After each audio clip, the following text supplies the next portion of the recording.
So I thought today to speak about a sutta called the Anuruddha Sutta, and it's Anguttara Nikaya. The numbered discourse is 8.30. And in the discourse, Venerable Anuruddha, who is one of the chief disciples of the Buddha, remembered specifically for his ability with the divine eye, speaks of, in meditation, the thought arises to him, this Dhamma is for one who is modest, not for one who is self-aggrandizing.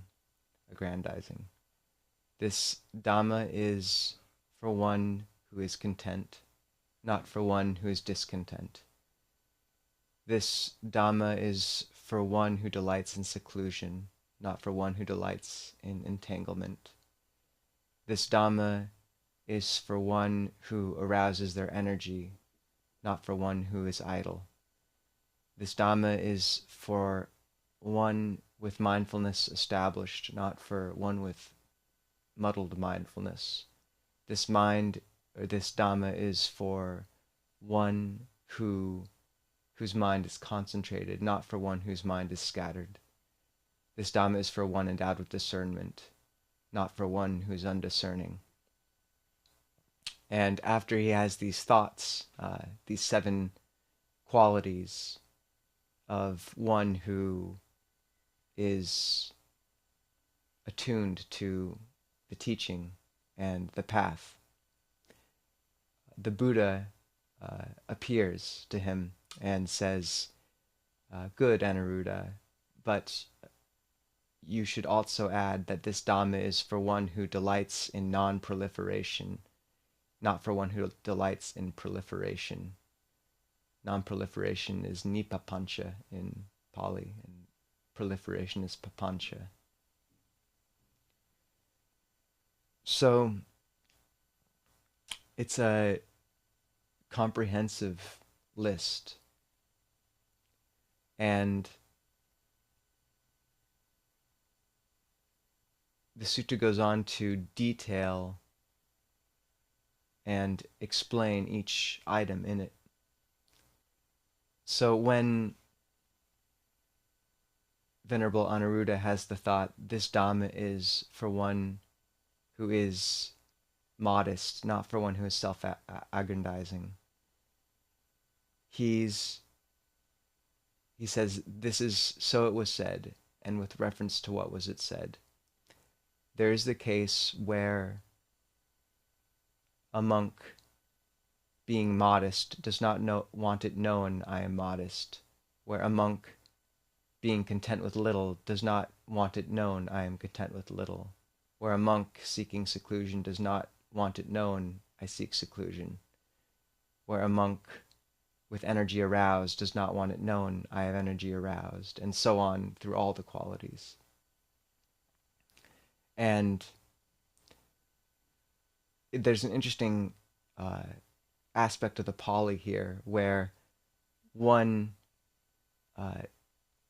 the Pali for modest, I've heard also translated as one with little wishes, and because the compound in Pali means small wish, but it also might mean wish to be small, so it can be construed as both. And this is something that I saw in a very beautiful way in Thailand. Longpor Liam, the current head of the Ajahn Chah tradition and abbot of Wat Nampapong, Ajahn Chah's successor, is renowned for his modesty. There's stories of new monks ordaining, and one specifically, I believe he was just had ordained a few days earlier and was doing some work project, cleaning up trash around the monastery, and saw this old monk walking by. And in Thailand, there's a tradition of after a man or a woman has done their duty in life, in the lay world, has raised a family, held a job, they'll go off to a monastery and spend the last years or decades of their life in robes, having ordained. It's a beautiful tradition. I think it's far less suffering than trying to spend that time on a beach, drinking pina coladas or something. And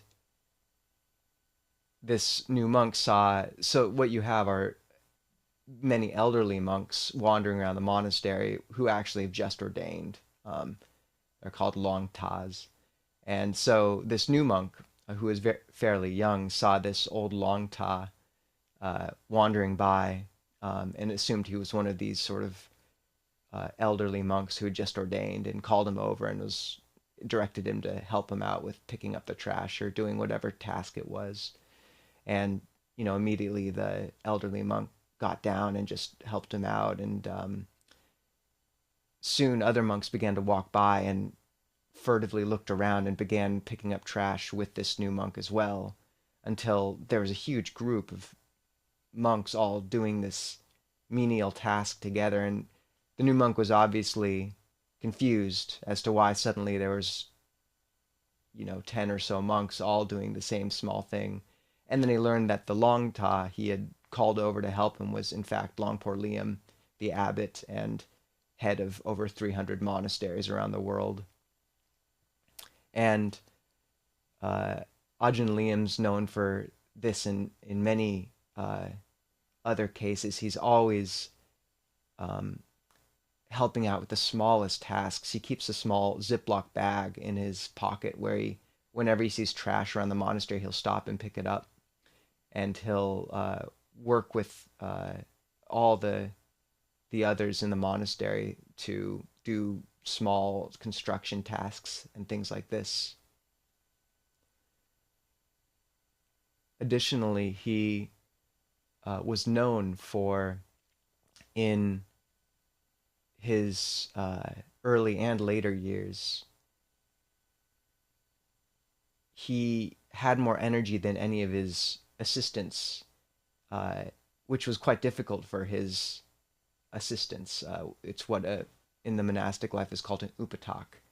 And as an upatak of a senior monk, you're expected to be there half an hour before they wake up, preparing everything to help them with all these little things. It's a beautiful training in humility. But it can be exhausting, especially if it's Longpor Liam that you're upataking, because he just doesn't stop. So what he took to doing was, instead of sleeping in his kuti, he would always sleep below it in a small mosquito net tent, just to set an example for the other monks, even as a senior Ajahn, even up to the present day, I believe, at least for many seasons of the year. And what would frequently happen, and I've known monks who have upataked him, would be that he would, after working all day and receiving guests all day, he would dismiss his upatak and go down to his small mosquito net below the kuti, the hut. And this would be the implicit permission that the upataks could go rest. But then as soon as they went and rested, Longpor Liam would come out again and go off into elsewhere in the monastery and keep on working. So monks would stumble across him over, I know one particular instance where they found him in the middle of the night repairing a broken pipe in Ajahn Chah's old hospital kuti. And he told no one. They only found out later, after one monk had spied him doing this. And this was routine, that he would sort of go under his kuti into his little umbrella tent and allow out of compassion, his assistants to go rest, and then he would just keep on going. So such humility is very inspirational, and also, Ajahn Longpo Liam, this ethic speaks to the power of a mind that is imbued with samadhi. It People with significant degrees of unification of mind don't need nearly as much rest as the rest, and that can be intimidating when you're assigned to be their assistants. So that's one of the better examples I know of modesty. And the next quality is this Dhamma is for one who is content, not for one who is discontent. And I think Ajahn Liam is obviously a very good example of this as well, but so are many monks I know and practitioners. And I think it's one of the important aspects of having renunciants in a culture is they really point to how little one needs to be happy, and that it's a huge burden off of the mind when one can simplify in that way. I know there's a new movement around Japanese minimalism that's becoming popular, and I think there's good reason. I think the Buddha beat them to it by about 2,600 years, but the Buddha frequently compared the ideal state of a monastic to a bird with only their wings to take with them. And one important practice that we take on as monastics, especially in the Thai forest tradition, is that of Dutanga or tudong, which is where you walk out from your monastery, and we can't handle money, we can't store food, and we can't ask for anything other than water. So every morning you walk, and it's completely on faith, and every morning you just have to hope someone stops and gives you something to eat.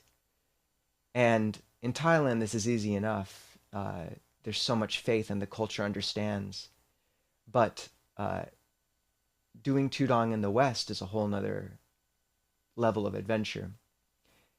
And I've done several periods of tudong, several weeks. I walked from about a week or 10 days outside of Melbourne, Australia, outside of Sydney, a few days outside of Melbourne. I walked to about a week with Ajahn Kovilo from near San Francisco to Abhayagiri, and my most recent long tudong was from outside of LA to Ajahn Jeff's monastery. And the magical thing is that it works. So on my tudong from LA, the Greyhound dropped me off at the wrong bus station, which for most people would just mean a $5 bus ticket to where they needed to go. It was about 20 miles from where I'd planned to end up. But since I have no money and can't ask for things, it meant 2 days extra walking and not knowing if you'd eat. And yet those 2 days, during those 2 days walking, well, first I got off the bus right before I had my sort of the midday point where we can no longer consume food, and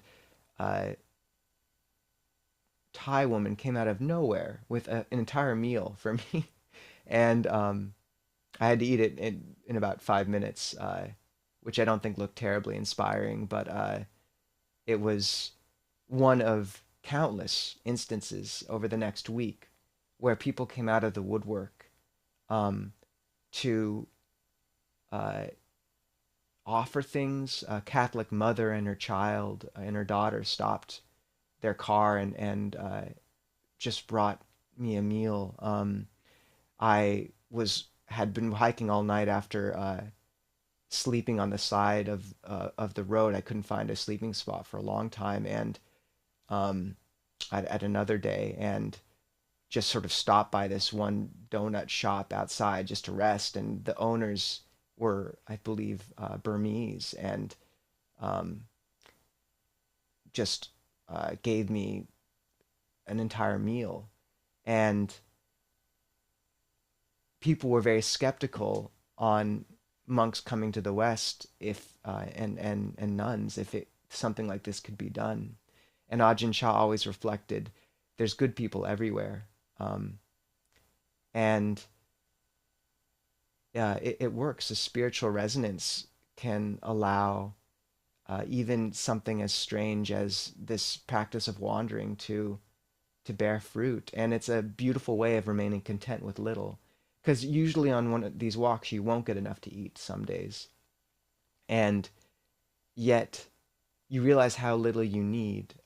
And we have a monastic in our tradition named Tanpamutta who spent 3 years of his life wandering on the East Coast um, with nothing.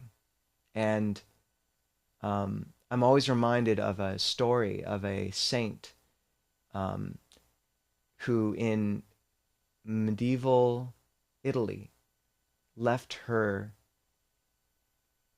very wealthy family to join the Desert Fathers she'd heard of in uh, the East. And she snuck out in the middle of the night with just one coin to buy bread. And she heard a voice in her head that said, "Do you put your faith in a coin or in me?" And she said, "In you, Lord," and dropped the coin and left. And that level of surrender that comes with true contentment and having faith that this path, if we practice well and keep morality, will provide all we need is a huge support. And sometimes we don't know that it will provide for us until we take that leap of faith. Um, and yeah, as Ajahn Pasano says, wisdom will take you to the edge, but sometimes faith is what lets you jump. And I think it can be really useful to put ourselves out there at times to feel how we are held in the Dhamma. Um, if we have purity of heart and intention, the world rises to meet us. There's a lot more stories from Tudong. Perhaps that's another talk, but we have another few qualities to move through, so that might be enough for now on that. The next quality is this Dhamma is for one who delights in seclusion, not for one who delights in entanglement. And this is expanded on in the sutta by saying that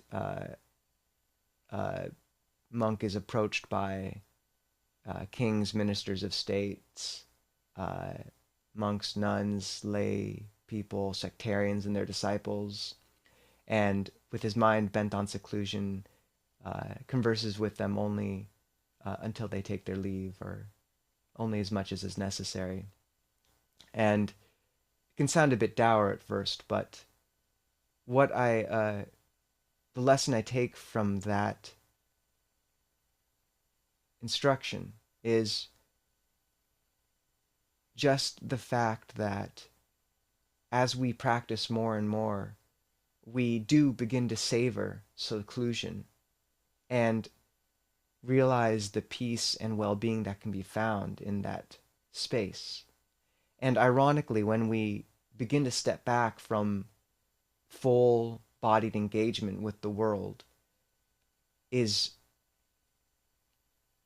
strangely enough when we finally gain access to the world again. Because when we step back from this constant engagement, we have a chance to cultivate an inner refuge and an inner center.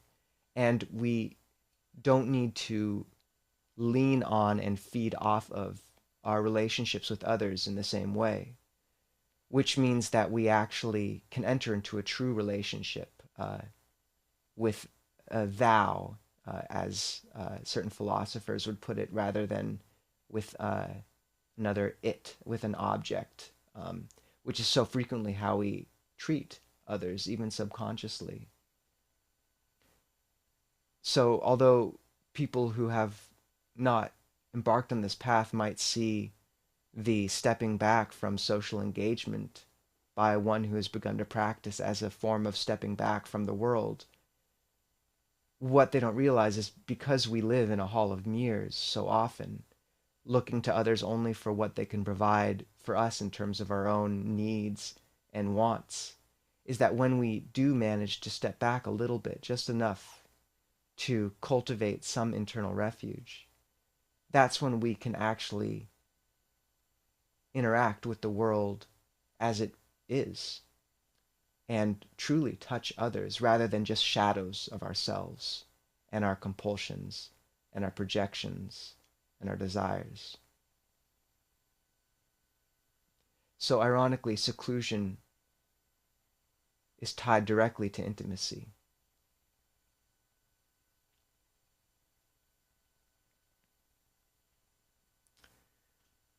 The next quality is this Dhamma is for one whose energy is aroused, not for one who is idle. And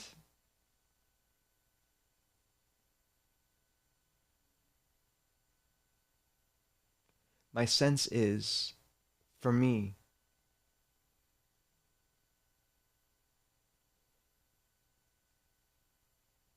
David Steindl-Rast said that the antidote to exhaustion is not rest but full-heartedness or wholeheartedness. And I think that's accurate.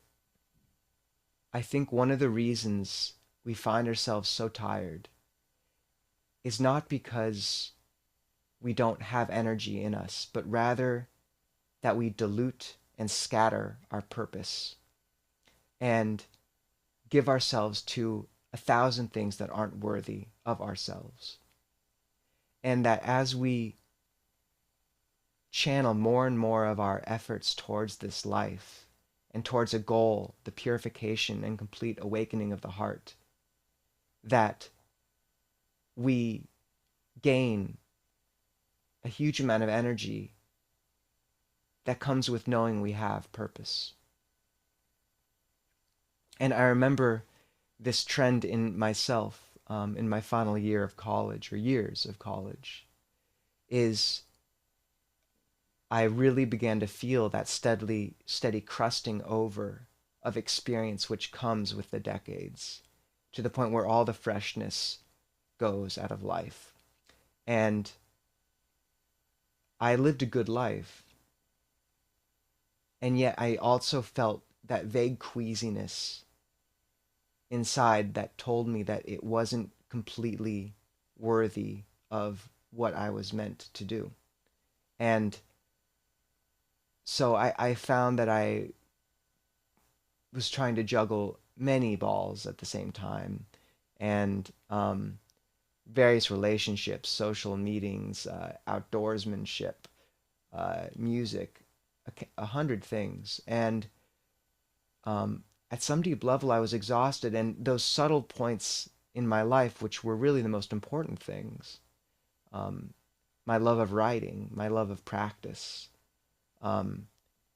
real conversation with people, I was able to do them to some extent, but you could also feel the heart being drained off in various directions, and how this compromised me at some deep level. And only when I really entered into the life that I felt I was meant to live in Dhamma, and for me that happens to be, I believe, a life in robes, though I don't think it's that for everyone. Only then did I sense a root that was worthy of all my love, all of my heart. And it felt like falling in love with that life, with this stream of Dhamma. And that's where energy comes from, I believe. It's as if when we bring ourselves in line with what we are meant to do, with our highest purpose and aspiration, with our best selves, then we resonate with that, like a string tuned to the note of some much deeper or larger instrument. And when that resonates, you resonate as well. And that concordance provides huge strength and resources. So I find that if one can orient one's life on the correct course, then energy arises of its own. And I think that can come down to very simple acts of shedding that which is not necessary in life. And speaks to the quality of simplicity we've already touched on. So various relationships that you just realize aren't feeding you in the same way they used to. Sometimes letting those drop off and really consolidating life down to its most simple, potent core is important. And recollecting death is a really important way to separate the grain from the chaff, the grain from the dust.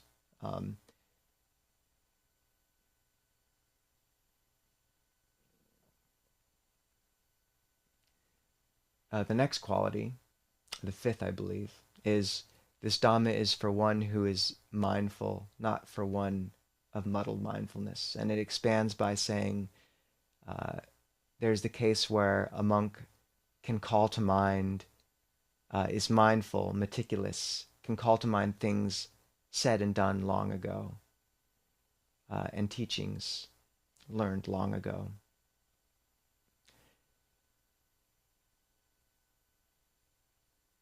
And for me, this speaks to the fact that right mindfulness at its heart is the ability to remember a framework of the teachings and bring that to every moment of experience. And specifically, and perhaps most powerfully, the framework of the Four Noble Truths and of the Four Right Exertions to cultivate wholesome states that have not yet arisen, to strengthen wholesome states that have arisen, to abandon unwholesome states that have arisen, and to prevent unwholesome, unarisen states from coming into the mind. And what I believe our culture is experiencing now in this generation is an enormous crisis in meaning. The supports we had to orient life and to provide a canopy of meaning against the existential anxiety of life, of death.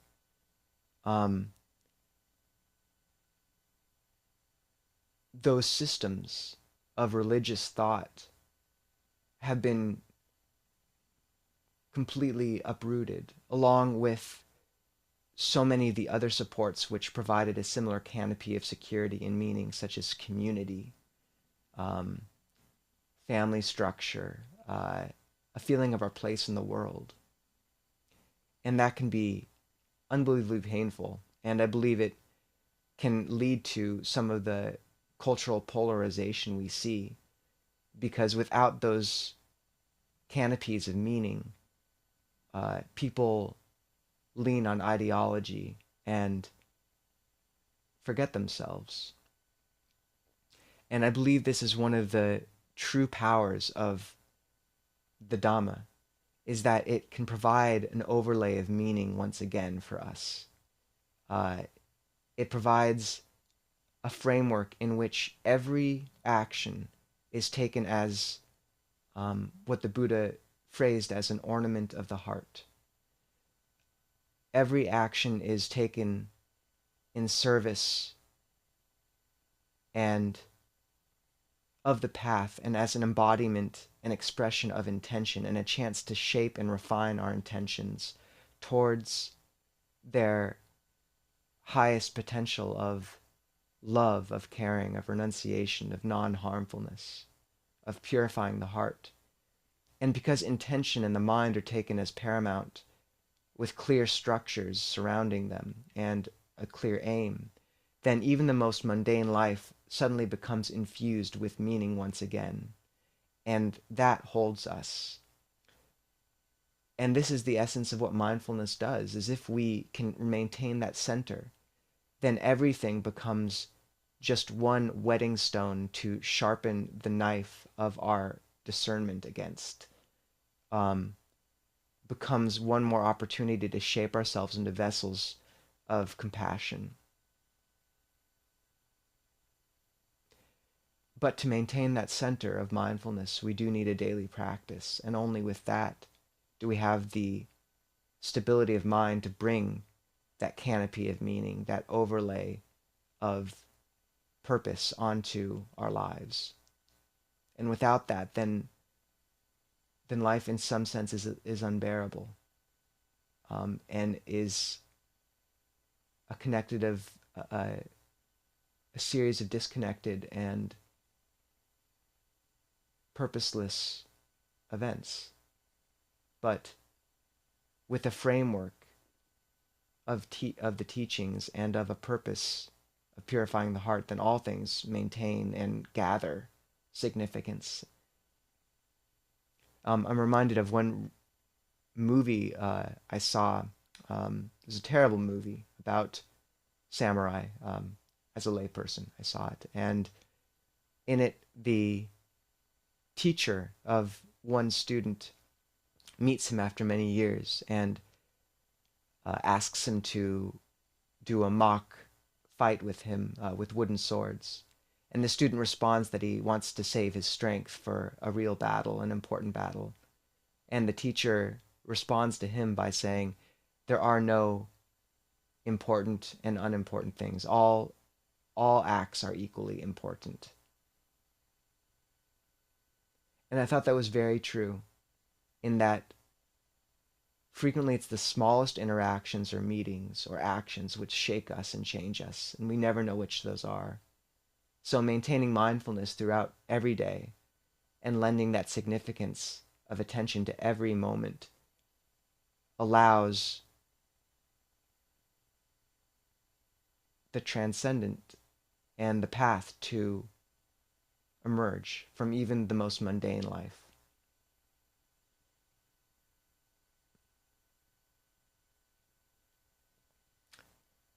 The sutta then goes on to say that this Dhamma is for one who's discerning, not for one who is undiscerning, or one whose mind is concentrated, not for one whose mind is unconcentrated.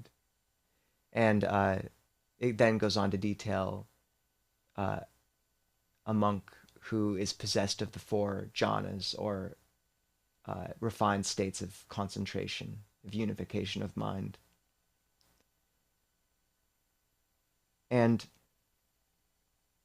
the Buddha really singled out this aspect of the path, saying that the path is one of concentration, and the other aspects of the Eightfold Noble Path, such as right view, right intention, right speech, right livelihood, right mindfulness, right effort, etc., are requisites of right concentration. And as we learn to quiet the mind and cultivate these internal states of serenity, one does realize how powerful a resource it is. Not only in that it provides one with a huge well of well-being, a huge resource of well-being internally that one can then give to others, and which prevents one from needing to feed and demand of others. But also the still mind has the ability to see clearly into experience, because it doesn't need to be, it's not threatened by it.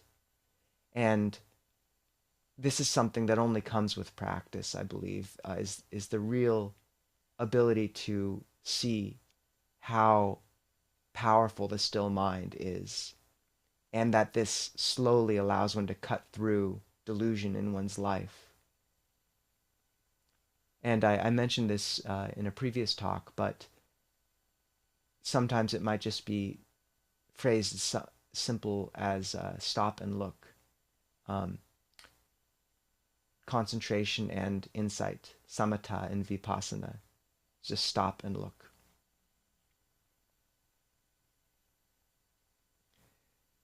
Which brings us to the seventh aspect.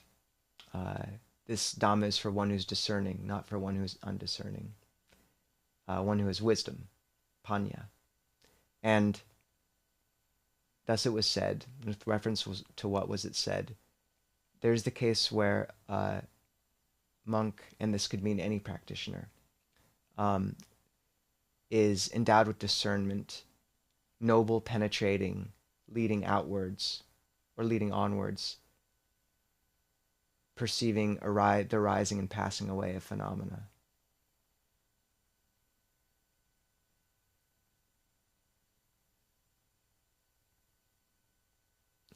And I think there's something very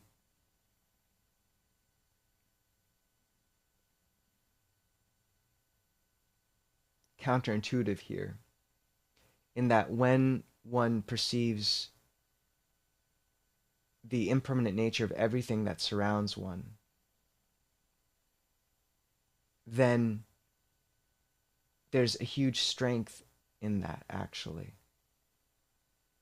Although it can destabilize one, at some deep level, I believe the heart knows from the very beginning that external conditions are not a reliable refuge. And so it's destabilized from the very beginning in that. So to realize that consciously and to slowly ease one's white-knuckled grip on those shifting conditions as a refuge, while also cultivating these much more stable resources such as concentration or purpose, is actually a huge relief. And also that I believe it's a bit like drawing back the veil from the face of reality. And when one's directed to look at the shifting and insubstantial nature of so many of the things we rely on, it can seem like a loss, but when did the bridegroom ever mourn the moment that he draws back the veil and sees his love's face? And that's what I see discernment as, in part, is it's drawing back the veil. And so there's actually a great gain. It's just that what we gain is harder to articulate than what we're letting go of. But I think there should be no mistake that if one is cultivating this path in a balanced way, then when one releases their grip a little bit on these external conditions by seeing their transitory nature, that there is something else that one gains, a deeper sense of well-being, a purpose, and eventually awakening.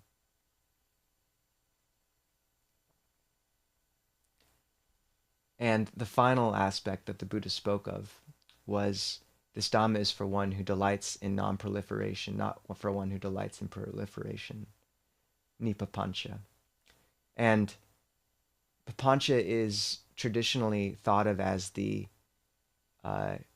way that a single impression or perception will spread and compound and turn back on one. And is predicated on the concept of one being a solid subject of experience, a solid self behind the thinking mind. So to give an example, if one fails at something small, and then suddenly the thought arises, I always fail in this way. What will they think? This is just like that one time. And suddenly one has entered into an entire new realm, and what started as a small perception or a small event turns on one and grows. And this is proliferation. And non-proliferation, which is a term that's not usually spoken of, at least not that I've heard of very often. Ajahn Jeff has said it could be translated as purity of heart, or I believe Kierkegaard said, spoke of, obviously not in this context, but of willing to will one thing. And for me, this speaks to how if we can avoid getting tangled in these proliferative qualities, that we have the ability then to keep our finger on that small, quiet thread or note of Dhamma that runs through every situation in life and follow it. And that when we do that, that our hearts move in line with their true purpose, with their highest purpose and highest aspiration and nature, or at least potential, perhaps not nature. And that this is when we can let go of that sense of self that we're constantly working to crystallize in our lives, because there's another way we have of orienting ourselves, which is around that quiet voice and that subtle North Star that guides us.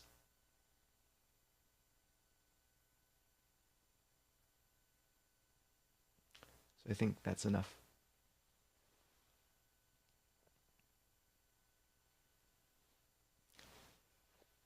It took a lot longer than I thought it would. Sorry. um, Maybe I'll choose suttas of smaller lists in the future, or just talk about tudong.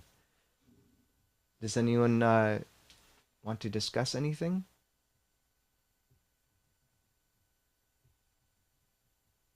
Oh, the time listed for this is 1:50 a.m.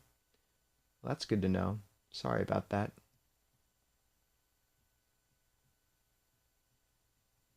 Hmm. Well, I'm hoping it's streaming okay. I think,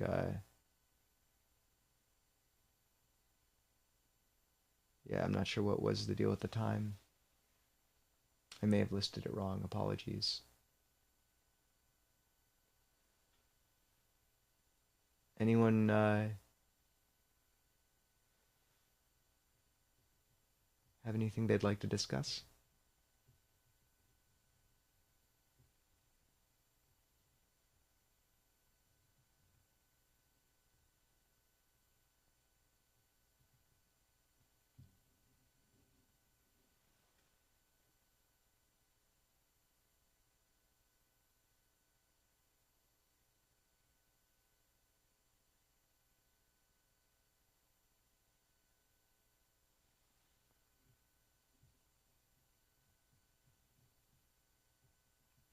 Okay. Well, we can let it rest for now.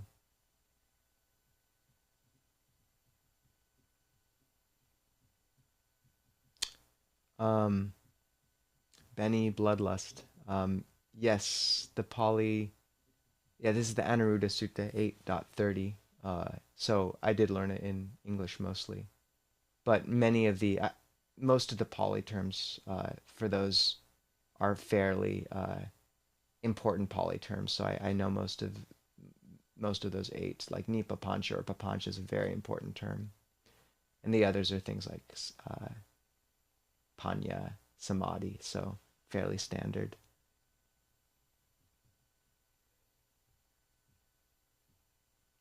Okay, Karina. How would a layperson hold these qualities differently than a monastic?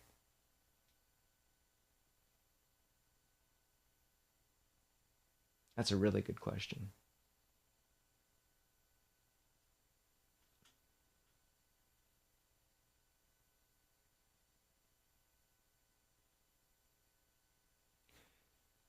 I think the essence of it is the same, but I think it can be very difficult as in lay life to. I know my parents and many people I know who've embarked farther and farther in the path have felt that difficulty of straddling two worlds and negotiating uh, karma and duties that come with the lay life, while also becoming more and more sensitive to what a life dedicated completely to the Dhamma would mean. But I think it is a false dichotomy in some sense, in that Buddhadasa, who was a very famous monk in Thailand of the last century, said that Dhamma is duty. And I think that the beauty of the Dhamma is that it shows us that in every situation there's always a path of purity, always. Because an arahant can exist in any situation and conduct him or herself completely purely. And my sense is that especially as we develop the sense of intuitive awareness, usually located more in the body, which is why breath meditation is so helpful. It reacquaints us with the somatic sense and where the chitta, the mind heart, lives, that we gain the ability to follow that voice. And this is the importance of having that daily practice of meditation, is that if we can really bring that level of mindfulness to life and approach every situation as a chance to cultivate the heart, then even those external conditions which initially seem counter to what we idealize as a life of completely being dedicated to the Dhamma, the job that's not perfect, the relationship which always works against one a little bit, it feels, actually can become part of the practice and exactly what one needs to do. And yeah, if everything in life is taken as a teaching that way, which takes a huge presence of mind to do, then wherever one is, I think all of these qualities can be cultivated, just like they would be for a monastic. But obviously there are some practicalities as well in terms of really being willing to lay down, to go against the world, to lay down relationships and duties which one begins to feel aren't conducive, and to being willing to be willing to bear with the friction which one feels with these duties a little bit, because it does seem like there's some painfulness as one tastes the fresh sweetness of a life of Dhamma and realizes that certain aspects of one's life don't align with it completely.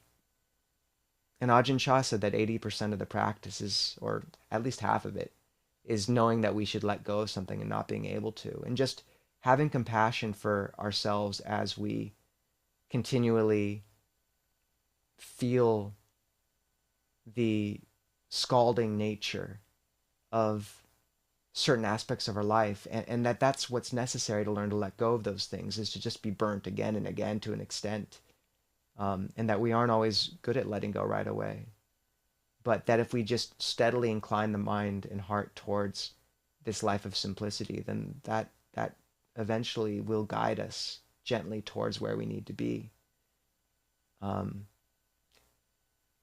And just having patience with that. I think it's a difficult situation.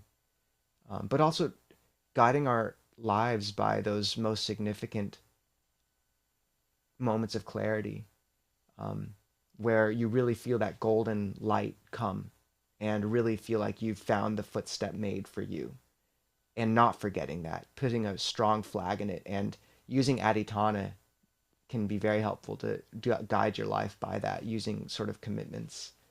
For example, like being a monastic. I don't always feel like it, but most of the time I do. I really like this life, but yeah, having that as part of it, and also to say that the Buddha actually laid down a huge number of a very robust form for lay people that I don't think people take full advantage of. So putting aside one day a week for the Uposatha or Sabbath day, that's completely dedicated to practice, holding the precepts, meditating as much as one can every day.